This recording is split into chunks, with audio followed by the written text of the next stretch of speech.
Hello again and welcome to Looking at Social Justice. I'm Jim Grant and today it's a distinct pleasure to bring to you a project to address the crisis of homelessness here in the city of Fresno.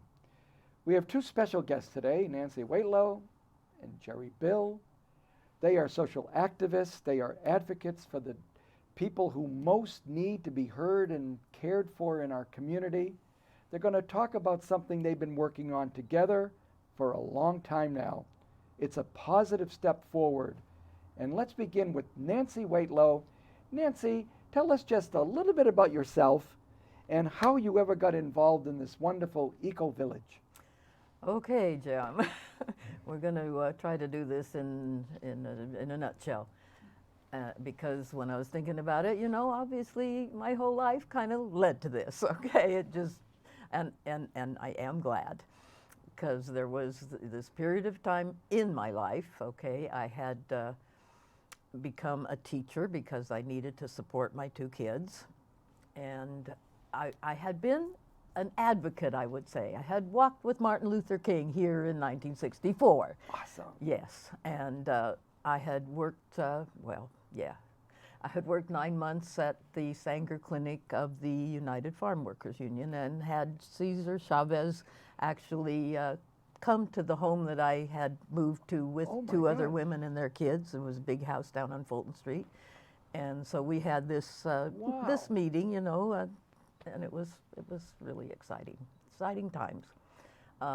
And at that time, I wasn't having to get full salary. I could live on the volunteer salary that the UFW provides people. But then that kind of came to an end, and I became a teacher. I went to Salinas to try to become a carpenter from my father. Okay, I was kind of a feminist, and I didn't know that at the time, but my mom had been a teacher, and I wanted to try to maybe do what my dad did instead. It failed miserably. I ended up, going to Monterey Continuation High School and kind of starting my teaching career. Came back to Fresno State, got my credential, worked for 20 years and supported them. I tell you, I'm glad they have turned out okay, because I didn't have much time to pay attention to them. I really, in those days there weren't so many single moms. No. And I just had to do it, It was a for you. kind of a, but they got neglected, and I know that now. I knew that then. I guess I didn't know what I could do about Be that as it may, you They have came done so through, much. and I came through, sort of. Okay.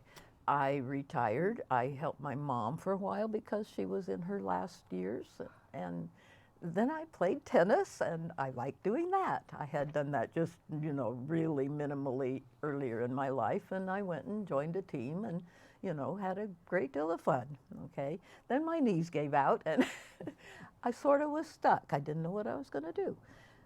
And it kind of lasted longer than it should have, I actually went and got professional help for this stuckness, and that didn't work, because I was looking for something traumatic in my childhood. There wasn't any, I ended up getting Claudia Sweet, a life coach, okay.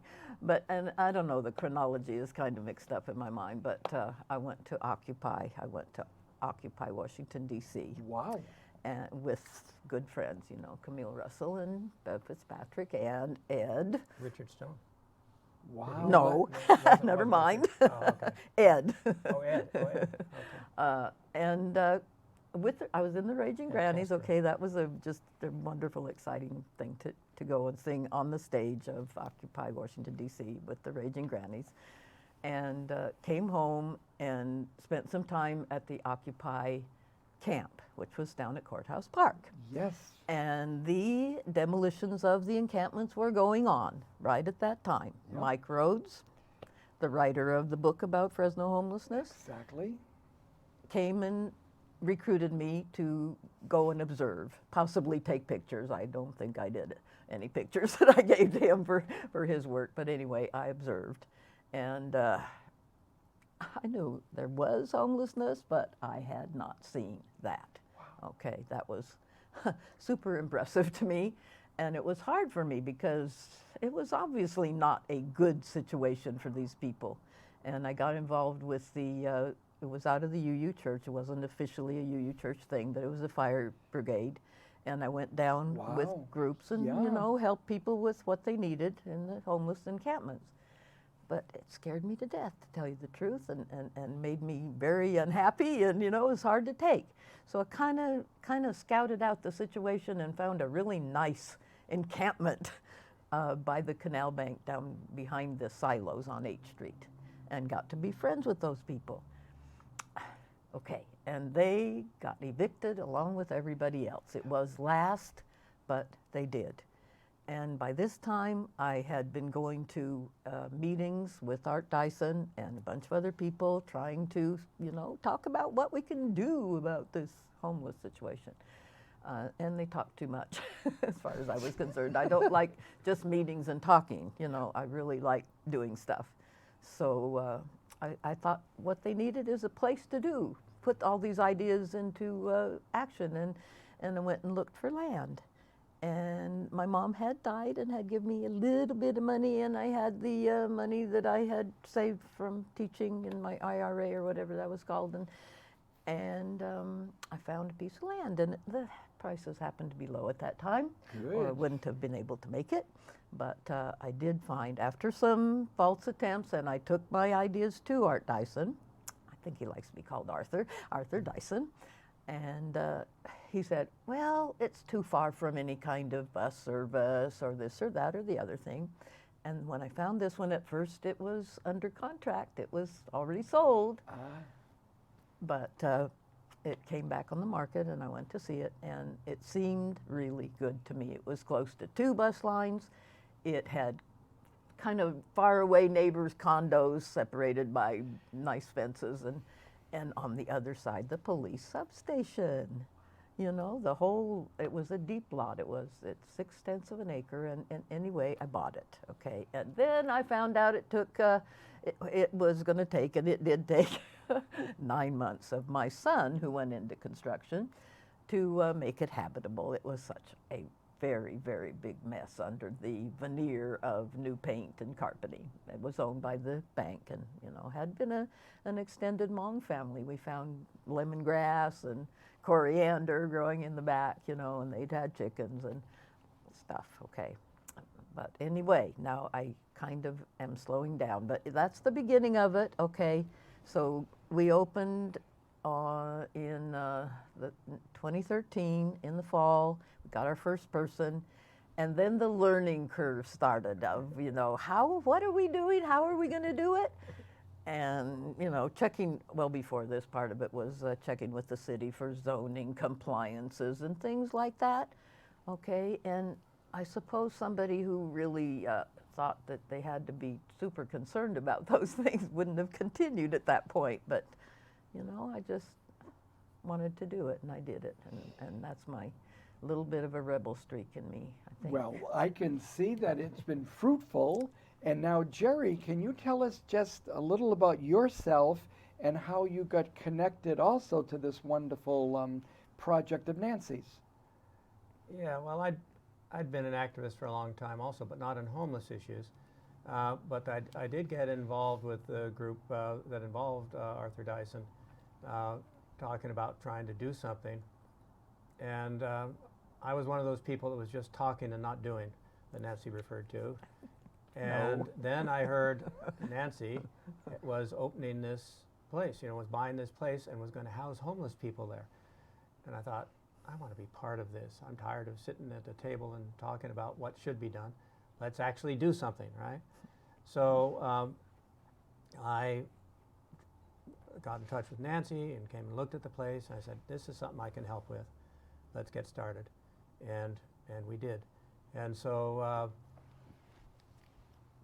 I taught sociology for 38 years, so I knew some of the basics about homelessness and that sort of thing in a macro sense. But now I was dealing with people one-on-one. And let me tell you, it's very rewarding work. These are people, they're real human beings with real needs and real personalities, and it's really fun to be involved with them, trying at times, but also very rewarding when we see people move on to get on with their lives, places of their own, things of that sort. So anyway, that was how I got involved. I heard Nancy was doing it, and I said, she's crazy to do that alone. She needs help, and I'm going to be the helper. So what can you tell us about Arthur's concept and also the first steps of getting this Right. eco-village going? Okay, so Arthur Dyson had come up with this idea of what he called an eco-village. And he had, drawn out plans for it and all of that without any piece of property in mind, so just generic plans. And I was on the board of, I joined the board of the Eco Village project to talk about doing those sort of things. And his idea was this, that people in a homeless situation have really serious self-esteem issues, and they need something that will lift their spirits. And he had visited the people being housed in tool sheds, and he felt that wasn't uplifting. He said, we can do better than this. We can do better than putting people in tool sheds, which are not meant for human habitation. Let's design something maybe about the same size as a tool shed, but something that a person would really be proud to live in, right? And so he came up with designs for what we call eco-shelters, environmentally friendly and very pleasing to the eye, and something that a person would be proud to live in. And so at the Eco Garden, we built his first prototype, which was all done with volunteers. We don't have any paid employees. This is an all-volunteer organization. So we got volunteers to come in and help us. We laid out a floor frame and we put up some walls, and the finished product is really quite pleasing to the eye. And he has won, Art Dyson has won 4 awards for this design already from architectural organizations because it's such a nice design. And it's a passive solar design, faces south permanently with glass wall on the south side, and water bottles that can collect the heat and so on. Anyway, it's worked out very well. Somebody's been living in it for, well, I guess going on 5 years now. We've had various inhabitants in it. So that was our first actual shelter. Right? Meanwhile, people were living on the site in tents, but the idea was to move them out of tents into actual structures, Art Dyson designed structures. So then we moved on to the second structure. Now, the second structure, very different from the first structure, shaped more like a dinosaur egg. It is really looking like Flintstones a bit. This one, also a solar design, but designed to rotate to face the sun in the wintertime when you want a lot of solar gain, and face away from the sun in the summertime when you don't really want extra heat, right?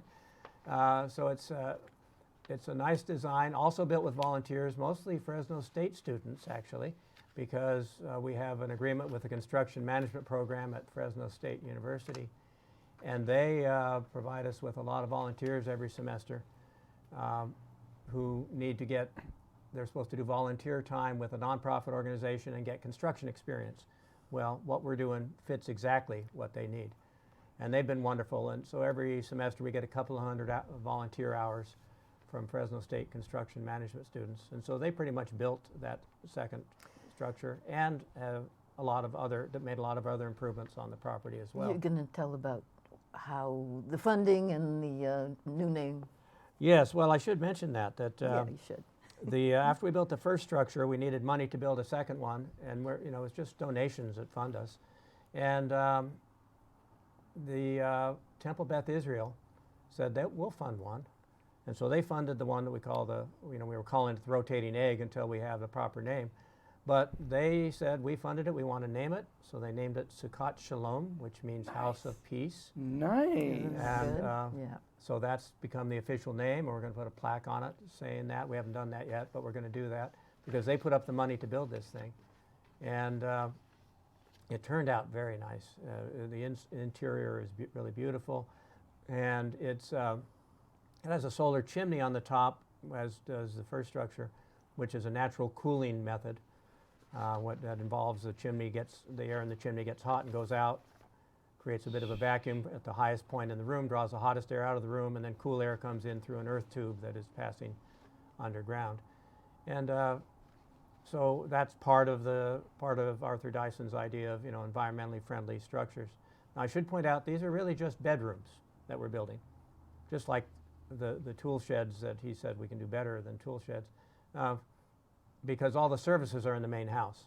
So, kitchen, bathrooms, laundry, computer room, everything you need is in the main house, and that's a community building that all the people share. Right now we have 13 residents that share the house in that way.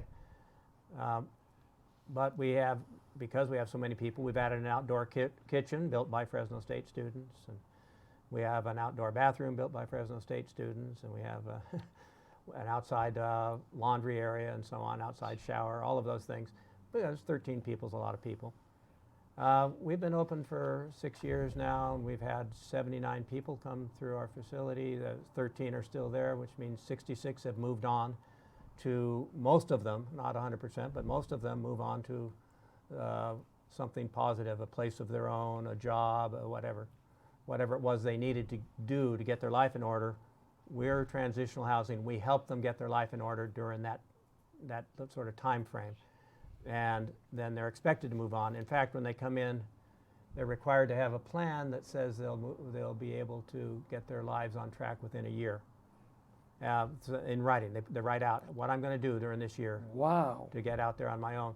They don't always make it in a year, and they can be extended if needed, but we have to see progress. All right, yeah, you did this. You took classes, you got your health taken care of, you dealt with your addiction issues, you dealt with any mental health issues you had, and you're making progress. And that's what we like to see. When you say we, who would that include, Gerry? Well, there's a board, actually. The nonprofit organization that is behind all of this is the Eco Village Project of Fresno, and Arthur Dyson is the president of that board. But then there's a small sub-board, a committee of the board, we call it the small board, and there's 5 people on that board that sort of get hands-on involved in running the Eco Garden, which is a demonstration site for what we would like to do on a bigger scale. And so the people on the board are Nancy and myself, plus Dixie Salazar, Beverly Fitzpatrick, and Caroline Jackson. And they all know all of the residents and get involved with interviewing the residents when they come in and so on. We have an extensive intake process. So that's when I say we, it's the board. Wow. That runs this. It's not just Nancy, it's not just me, there's 5 of us. You know, one thing about the whole idea of the Eco Garden, the Dakota Eco Garden, a world away from living on the streets. There's Yes. certain elements of a village. It's not just random little one and done. What are some of the elements, Gerry, of this community that you're creating? Yeah, we call ourselves, of course, the motto of the big project, the Eco Village Project, is a green solution to homelessness. And at the Dakota Eco Garden, we say we're a world away from living on the streets because we created, first of all, a safe environment. Even though people are living in tents, well, they're tents under canopies with permanent roofs and solar electricity and all of that, so it's really like a bedroom. But they're safe. These are people, when people are living on the streets, they're vulnerable every night to attack, robbery, all those things. This is a safe, secure environment. There's a locked gate in the front. All the residents have keys, but nobody else can come in without permission. So it's safe, and it's a community, right? These people are there. They interact with each other, support one another, help one another out. So it's a communal sort of environment because they're all sharing the house. And then they have access to, fresh produce from the organic garden. Nancy will talk about that a little later. Let's see, what else? Well, we do try to be an asset to the neighborhood. The place was really run down when we bought it, and it's now much nicer. And we try to be good neighbors so that we don't get any NIMBYism, Oh, yeah. And there are 32 condominium units next door to us, and we get along with those people pretty well.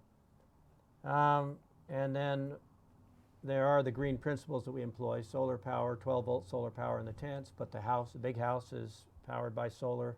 It was actually donated by a solar company, Nova West Solar, right here in Fresno.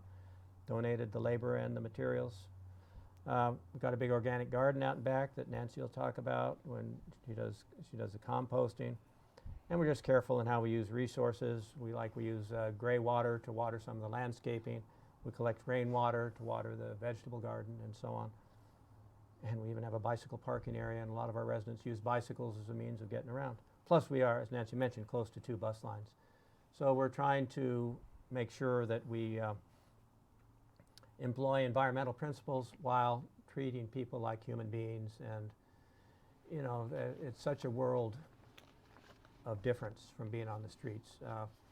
We did have one of our residents, a gal named Danelle, who was interviewed by the Fresno Bee one time, and she went into tears, and the reporter asked her, "What's the best thing you like most about this?" She says, "I have my own key." She was holding the key. Wow. "I have my own key. I can come and Wow. go, and I'm safe." And you know, so that's what we've got going on.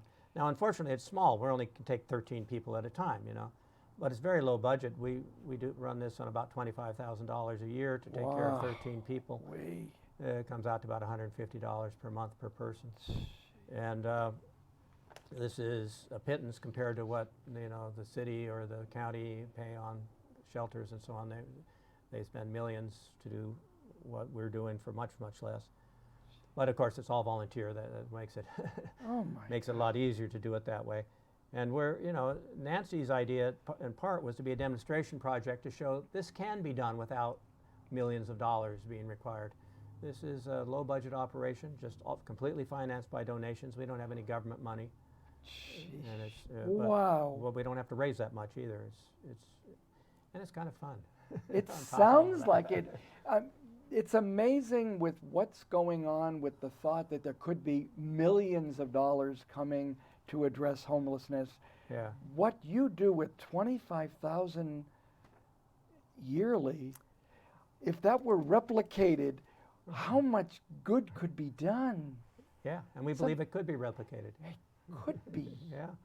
Seems like it could. One thing we could get back to, we have about 5 minutes left, but let's Okay. get back to the topic of the whole idea of future. Well, let's get about, you've got solar panels Yeah. that are really amazing to think that you're able in a community of people who are off the street suddenly finding a home. They also have solar panels Yeah. to give them this idea of we are the future, we are not living Yeah. in the past. But then there's this organic garden. Nancy, can you tell us something about the garden? It looks wonderful what you've shown me. What can you tell us? Well, I love the garden. I haven't been able to get everybody who lives there to love the garden. It amazes me that there can be things growing out there and they kind of, you know, end up not being eaten by the residents. But I figured I must have just not been able to figure it out. Well, what do you have in your garden? Oh, what do we have in the garden? Right. It changes every year because, you know, I find out, well, the corn didn't really work very well for us. And some things work and some things don't. Broccoli and cauliflower and cabbage they grow well and the people like them. So I'm trying to pay attention to those things and get the things that they like. And some people really love it and tell us how much the garden does mean to them. So, you know, it becomes worth it. And over the years, I've learned a really lot about gardening. And if there's anybody out there that wants to come and help me, I'd really appreciate that. And volunteers, you know, we can use more and more volunteers to keep the garden going. The tubes that you saw there, the irrigation tubes, Gerry Bill put those in himself. And so we are so lucky to have him able to do those kinds of things. How extensive is the, how many beds do you have there? Oh, how many beds? Garden beds, beds. those, right. Okay. Okay, 13. We have 13 of those, and some of them are bigger than others. I mean, it's a big space. I tried to figure out the percentage or how many acres. You know, the whole thing is 6/10 of an acre. I think it's almost a third of the acreage. Wow. Yeah. Tell them about the summer garden too, because you only mentioned the winter garden crops. Oh, I mentioned the winter garden. Well, the corn doesn't work, so what do we have in the Well, summer garden? Tomatoes. Oh yeah, zucchini, tomatoes and peppers and those kind of things. And Zucchini zucchini. and and other kinds of and squash fruit and trees, stuff. and Oh, the trees. fruit trees. We have Masamoto to Oh my. crest, what is it called? Suncrest. Suncrest peaches Suncrest that peaches, yeah. they are just to die for. And Jemmy Bluestein brought us a new bare root plum tree to replace the plum tree that just died, unfortunately. And he came and planted it for us. And that was after we had Wow. this group of 23 seventh graders from Riverdale Elementary School come to help us in the garden. And boy, they just did it. Isn't that great? It was really nice and got us going. And Yes. Gerry, 2 minutes. What Yes. about future plans and hopes and Well, dreams? you know, our big project, the Eco Village project of Fresno, is still looking for a piece of property where we can develop a full-scale eco village. This would be larger than the 0.6 of an acre that Nancy has bought. Maybe only, you know, somewhere between 1 and 2 acres, but we could have maybe 18 structures or more, Wow. and a purpose-built community building and so on. All of these designed by Art Dyson. He's drawn out some plans for this. You know, finding the right piece of property that will go along with city codes and zoning and all of that, and close to bus lines, and this, it's really difficult. And also, we're going to have to do some serious fundraising to you know, acquire such a piece of property and proceed ahead. But anyway, that's the plan, to move, you know, take this small demonstration project and make it into something a little bigger. And that's our next step if we can make it happen. We're working on it. What about that safe parking area you're trying to create too, yeah, Nancy? you know, the learning curve I mentioned at the very beginning, you know, it was like, well, we can't take everybody here after all. They don't all get along well enough to be in a self-governing community. So there are a lot of people left out, and I'm concerned about those people too.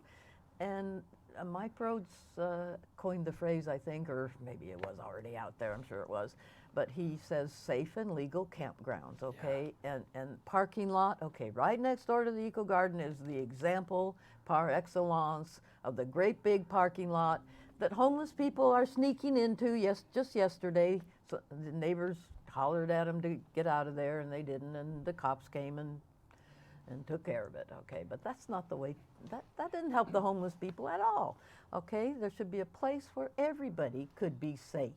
We're going to have to do another program.